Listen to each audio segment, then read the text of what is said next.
Okay, isang quick tutorial lang. Isang dahilan kung bakit malakas sa gasolina yung mga motorsiklo o kahit kotse ay nane-neglect na mga parts. So, kagaya nito.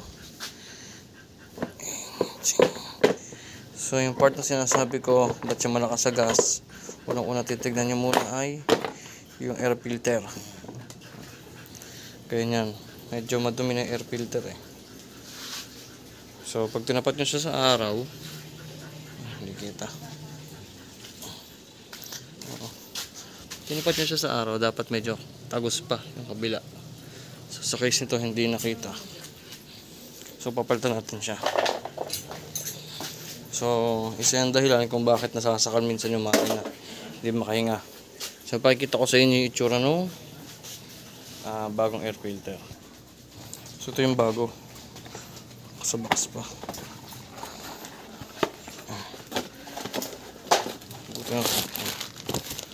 Ayan.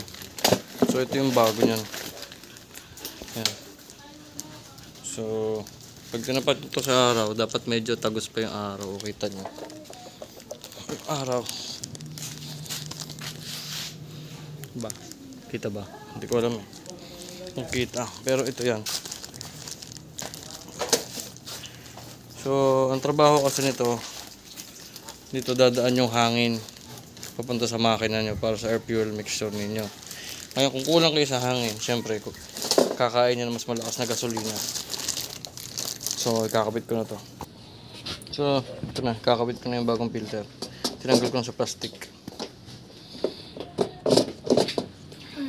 Hanapin nyo lang kung saan siya nakatutok, nakatapat.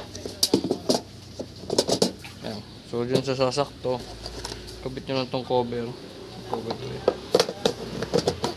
Tapos, tornilyo nyo lang itong apat. So, yun na. Lalo nakabilis magpalit ng ating air filter. So, tingnan nyo kung gano'n nakadumi ito. Sobrang itim na. So, yan. Ingatan nyo yan kasi isa yan dahilan kung bakit lumalakas kayo sa gasolina. Kasi, hindi na nakakapasok yung hangin. Okay. Sabal ko na yung mga tornilyo.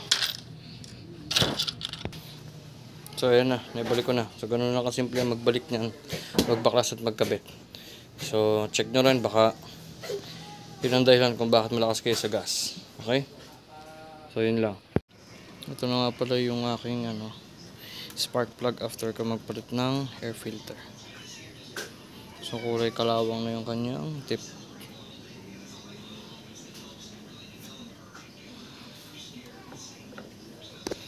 So, yan.